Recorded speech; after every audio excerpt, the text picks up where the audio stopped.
La soirée dansante, l'un des points les plus stressants lorsqu'on organise son mariage. C'est vrai que quand on est futur marié, on a envie que ses invités s'amusent jusqu'au bout de la nuit, passent du bon temps, qu'il y ait une bonne ambiance sur la piste de danse. Vraiment, on a envie que la soirée dansante se passe bien. Et c'est pourquoi je vous livre dans cette vidéo 10 secrets pour une soirée dansante réussie. Here's where we gotta be.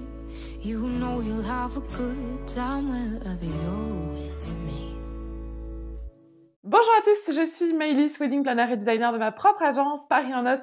Bienvenue sur ma chaîne YouTube où je vous donne mes astuces et conseils pour l'organisation et la décoration de votre mariage. Comme je vous l'expliquais dans cette vidéo, nous allons parler de la soirée dansante et je vais vous donner quelques petits secrets, quelques petits conseils pour réussir votre soirée dansante. Alors ce premier point est tout à fait évident, mais bon, il fallait quand même que j'en parle, c'est d'avoir un DJ et surtout d'avoir un bon DJ. Effectivement, si vous avez juste une playlist que vous faites passer comme ça sur des petites enceintes. Déjà, alors par rapport au matériel, on n'a pas la même qualité normalement qu'un bon DJ pourrait vous offrir au niveau des enceintes, etc. Mais également au niveau des lumières, parce que voilà, une mise en lumière d'une certaine façon peut vraiment créer une ambiance un peu plus festive.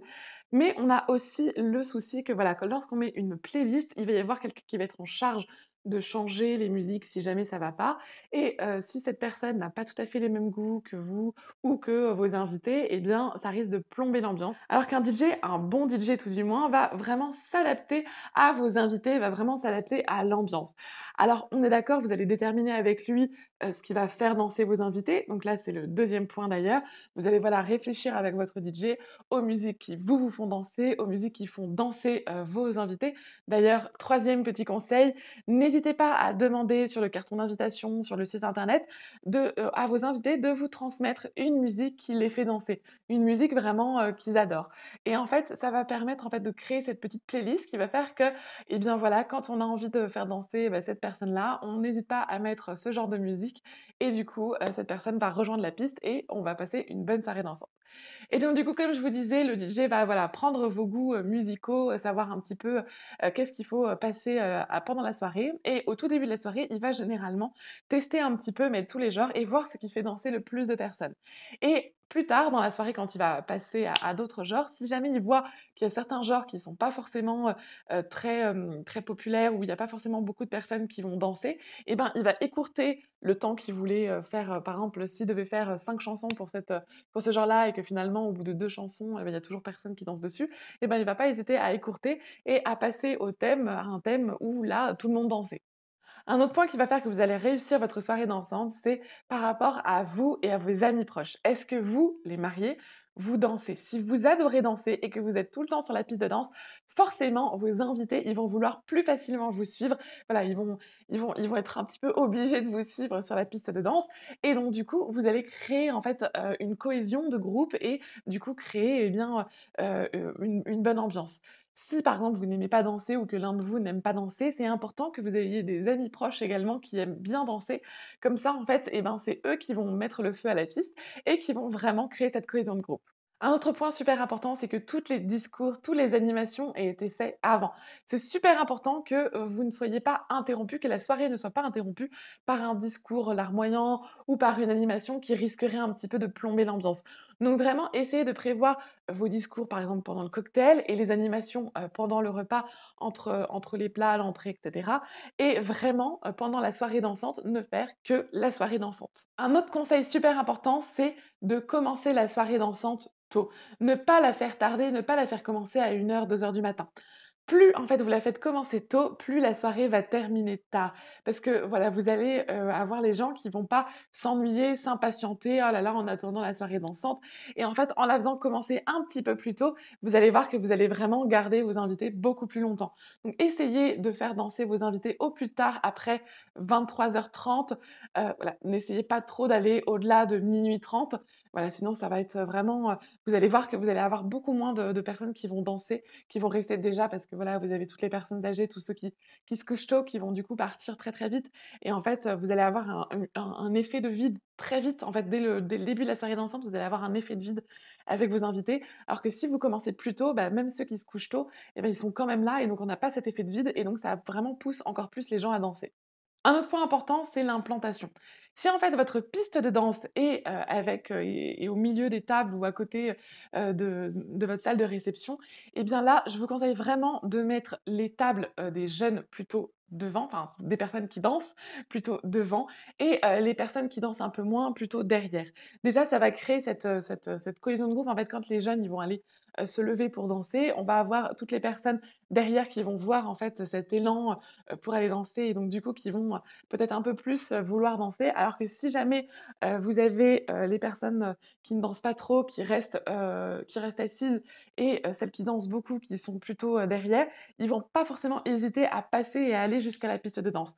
Un autre point aussi par rapport à l'implantation, c'est au niveau des enceintes. Évitez de mettre les enceintes trop proches des personnes, âgées.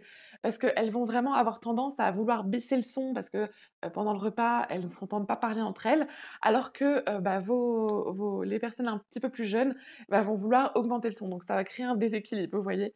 Donc du coup, n'hésitez pas à mettre des enceintes, on est d'accord, à côté aussi des personnes âgées, mais demandez à votre DJ s'il peut, contrôler en fait le niveau et baisser le niveau de la musique sur ces enceintes-là, pendant le repas et seulement augmenter le niveau pour les discours et vraiment mettre, la musique, l'ambiance, au niveau des tables des jeunes.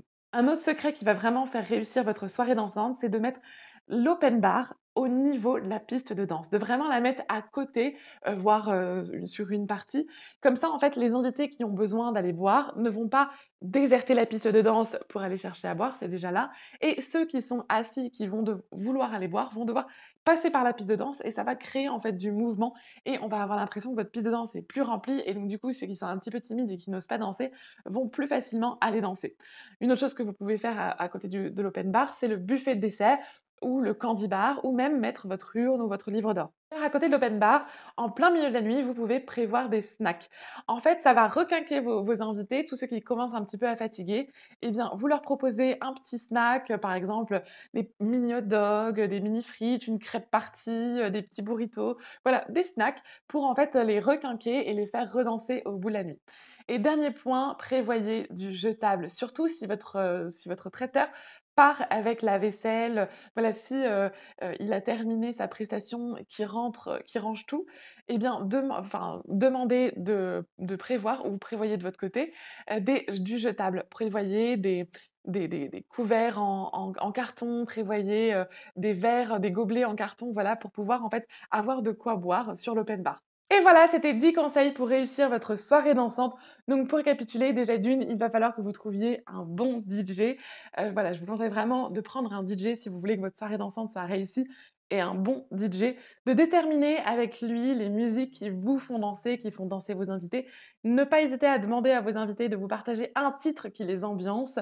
Ensuite, ça va être de commencer votre soirée dansante le plus tôt possible. On est d'accord, on ne la fera pas commencer à 20h, mais quand même ne pas trop tarder, ne pas la faire commencer après minuit, minuit 30 parce que voilà, ça va un petit peu, retarder la soirée et comme je vous disais, plus vous commencez tôt et bien plus votre soirée va se prolonger. Ne pas hésiter, vous, en tant que mariés ou vos proches, à mettre l'ambiance, à montrer l'exemple et à danser, sur la piste de danse pour pouvoir entraîner vos invités à danser également. Ne pas prévoir de discours ou d'animation pendant la soirée dansante, de bien placer les enceintes par rapport aux tables et surtout de bien placer les bonnes tables au bon endroit. De mettre l'open bar au niveau de la piste de danse avec votre candy bar, l'urne, le livre d'or, etc.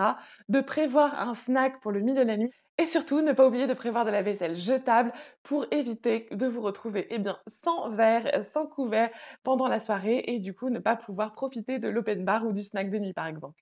Bon, j'espère que tous ces conseils vous seront très très utiles et que grâce à eux, vous allez réussir à avoir la soirée dansante dont vous rêvez, à ce qu'il y ait vraiment l'ambiance que vous souhaitez à votre mariage. Sur ce, je vous souhaite de très bons préparatifs et vous dis à dans 2 semaines pour plus de conseils et astuces mariage. Mouah. Here's where we gotta be. You know you'll have a good time wherever you're with